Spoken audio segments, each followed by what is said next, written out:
बिस्मिल्लाहिर्रहमानिर्रहीम। अस्सलाम वालेकुम नाज़रीन, आप देख रहे हैं 92 न्यूज़ डिजिटल और मैं हूँ यासिर रशीद। नाज़रीन, सुबह से लेकर अब तक आप तक ख़बरें क्या पहुँची हैं, पाकिस्तानी सियासत की आप तक ख़बरें ये पहुँची हैं कि केस सुप्रीम कोर्ट के अंदर चल रहा है। उस केस के दौरान प्ली पाकिस्तान तहरीक इंसाफ की जानिब से क्या ली गई है, चौधरी परवेज़ इलाही साहब की जानिब से क्या ली गई है और पाकिस्तान मुस्लिम लीग नून क्या प्ली ले रही है। एक तरफ बात ये हो रही है कि फुल कोर्ट बेंच बनाया जाए, दूसरी तरफ ये बात हो रही है कि नहीं, इस बेंच के ऊपर अगर आप एतमाद नहीं कर रहे तो आप फिर फुल कोर्ट बेंच के ऊपर भी एतमाद नहीं करेंगे। तो क्या पाकिस्तान में आज के दिन यही सब कुछ हुआ है या कुछ और ख़बरें भी हैं? ये मेन स्ट्रीम मीडिया से या व्लॉग्स की सूरत में या ट्रेंडिंग की सूरत में या सोशल मीडिया की सूरत में आप तक क्या बातें पहुंची हैं सिर्फ और सिर्फ सुप्रीम कोर्ट के हवाले से? हम भी उस पर बात करेंगे, लेकिन आप ये देखिए कि क्या पाकिस्तान में इसके अलावा आज कोई ख़बर नहीं थी? क्या ये ख़बर नहीं थी कि पाकिस्तानी स्टॉक मार्केट में जो 250 पॉइंट्स की कमी वाक़ हुई वो किन बुनियादों पर हुई है? क्या ये ख़बर नहीं थी कि डॉलर की कीमत में किस हद तक इजाफा हो गया? अगर आज का ये मंजरनामा ना होता और आज की ये समात ना होती तो पाकिस्तान में ख़बर क्या होती? दोनों तरफ से सियासी रहनुमाओं की ज़बान पे क्या अल्फाज होते कि डॉलर महंगा हो गया, डॉलर इनके काबू से बाहर होता जा रहा है, ये मईशत को नुकसान पहुंचा रहे हैं, ये खबर होती। अगर डॉलर की भी खबर ना होती तो ये खबर होती कि स्टॉक मार्केट में जो मंदी के बादल छाए हुए हैं ये अदम सियासी इस्तेहकाम की वजह से हैं। ये जब तक सियासी इस्तेहकाम नहीं आएगा तब तक ये मुल्क बेहतरी की जानिब गामजन नहीं हो सकता। पाकिस्तान मुस्लिम लीग नून जो है ये मईशत को कंट्रोल करने में नाकाम रही है। अगर ये भी खबर ना होती तो सबसे मेन खबर जो होती वो ये होती कि जो इस वक्त हमारे कई इलाके ऐसे हैं, बलूचिस्तान के, खैबर पख्तूनख्वा के और सिंध के, जहाँ पे बारिशों ने तबाही मचा रखी है। कई राबिता सड़कें जो हैं वो पानी की नज़र हो चुकी हैं, कई पुल जो हैं वो पानी में बह चुके हैं, पानी जो है घरों में दाखिल हो चुका है, लोगों के लाखों रुपए का सामान जो है वो ख़राब हो चुका है, लोग खुले आसमान तले बेयारो मददगार बैठे हुए हैं, उनके मवेशी बह गए हैं, सड़कें जो हैं वो पानी में डूबी हुई हैं, आमदोरफ्त में मुश्किलात का सामना, ये खबर होती। लेकिन आपको पूरे मेन स्ट्रीम मीडिया में से ये सारी खबरें एक तरफ दिखाई देंगी और सिर्फ दिखाई देगा वो कि जो अपनी सियासी बहरान को ख़त्म करने के लिए, जो अपना सियासी इक़्तिदार को बचाने के लिए इस वक्त तगदो कर रहे हैं, उनकी खबरें दिखाई देंगी। इस पूरे मंजरनामे में हुकूमत कहाँ पे खड़ी दिखाई देगी? हुकूमत यहाँ पे खड़ी दिखाई देगी कि वो वज़ारत आला पंजाब की जो कुर्सी है वो बचाने के लिए फुल कोर्ट बेंच की इस्तदा कर रही है। अगर आपने आज जॉइंट जो सेशन था पीडीएम का और उसकी प्रेस कॉन्फ्रेंस अगर देखी हो तो आपको उसमें ये बात भी देखने को मिलेगी कि असलम भूतानी साहब जो हैं वो उसमें ये बात कर रहे थे कि हम इनके साथ खड़े हैं। असलम भूतानी साहब के बारे में फवाद हुसैन चौधरी साहब ने कहा कि इन्हें तो खुद एतराज़ात थे एहसन इकबाल साहब पे कि इनके काम नहीं हो रहे थे, तो इन्होंने एक सेक्टर कमांडर को फ़ोन किया और उस सेक्टर कमांडर को फ़ोन करने के बाद इनके काम हुए। अब वो ये बात कर रहे हैं कि ये इदारों की चमचागिरी कर रहे हैं। तो क्या पाकिस्तान तहरीक इंसाफ के दौर में ऐसी बातें नहीं होती रहीं? मरीम नवाज़ साहिबा ने आज क्या कहा? मरीम नवाज़ साहिबा ने ये कहा कि आपके हक़ में फ़ैसला आए तो ठीक, आपके मुखालिफ आए तो आप खिलाफ हो जाते हैं। ये वो पाकिस्तान तहरीक इंसाफ को कह रही थी।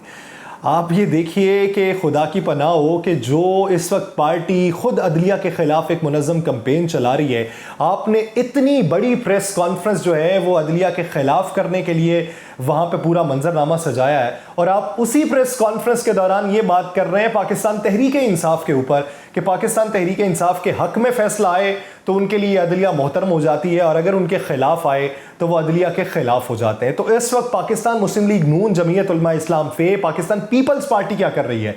आपने जो इतना बड़ा इज्तिमा सजा के प्रेस कॉन्फ्रेंस की, मीडिया को मदऊ किया, आपने किस लिए किया?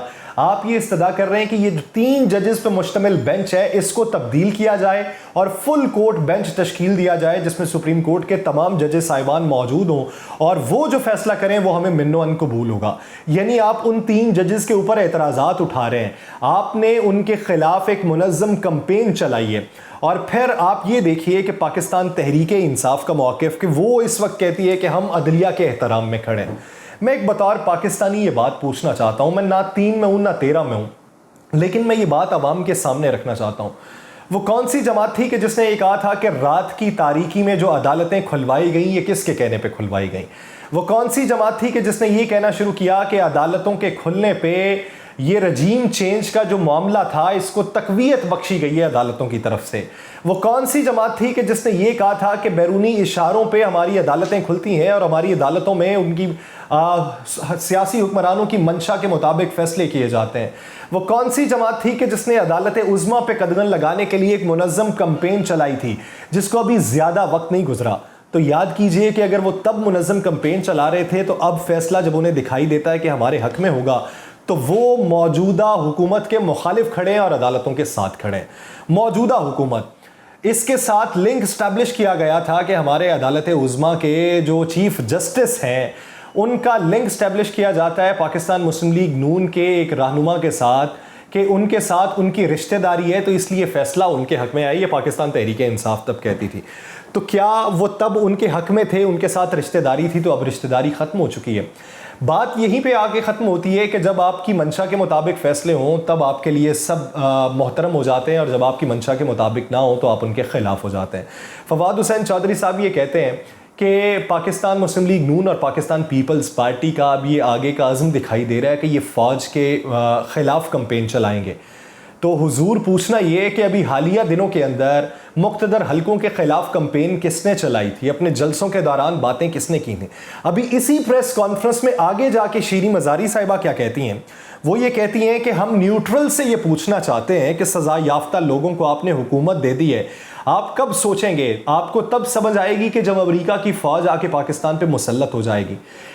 प्रेस कॉन्फ्रेंस के एक हिस्से में आप दूसरे को तनकीद का निशाना बना रहे हैं और दूसरे के अज़ाइम आप बयान कर रहे हैं कि ये जो दूसरा है ये फ़ौज के ख़िलाफ़ कैंपेन चलाएगा, और उसी प्रेस कॉन्फ्रेंस के अगले हिस्से में आपके साथ बैठने वाला जो रहनुमा है वो उसी इदारे के ख़िलाफ़ बात कर रहे हैं कि आप जिसकी बात किसी दूसरे के मुंह से सुनने की पेशीन गोई कर रहे हैं। उसके साथ साथ बात यहाँ तक आन पहुँची है कि मरीम नवाज़ साहिबा ने ये बात की कि हम इदारों के ख़िलाफ़ कैंपेन नहीं चलाना चाहते।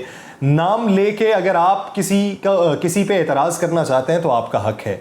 तो नाम लेके अब तक कितने एतराज़ात किए गए हैं? आपने एतराज़ात कितने इदारों को दबाव में लाने के लिए किए हैं? मेरा सवाल सिर्फ ये है, ना वो पाकिस्तान तहरीक इंसाफ के हक़ में है, ना वो पाकिस्तान मुस्लिम लीग नून के हक़ में है, ना किसी और के हक़ में। सवाल सिर्फ ये है कि अगर बरसात के दौरान आपकी छतें टपकना शुरू कर दें और आप छतों की मुरम्मत करने की बजाय ये सोचने लगें कि कहाँ पे बाल्टी रखनी है और कहाँ पे टब रख के इस वक्ती तौर पे इस पानी को रोकना है और ज़ख़ीरा करना है और फ़र्श को गंदा होने से बचाना है, तो हुजूर जब तक आप सिस्टम ठीक करने का नहीं सोचेंगे तब तक इस तरह के जुगाड़ से मुल्की निज़ाम तो चल जाएगा, आपकी सियासत तो बच जाएगी, लेकिन मईशत नहीं बच पाएगी। अहम जो ख़बरें हैं आप उसको पसे मंज़र में रख देते हैं और अपने मफादात के इशूज़ को जब आप आगे रखते हैं तो फिर इस तरह की चीज़ें तो देखनी पड़ेगी। अब यहाँ पर बातें ये होना शुरू हो गई हैं। फवाद हुसैन चौधरी साहब कहते हैं ये आस्तीन के सांप हैं, ये इदारों के ख़िलाफ़ बोलेंगे।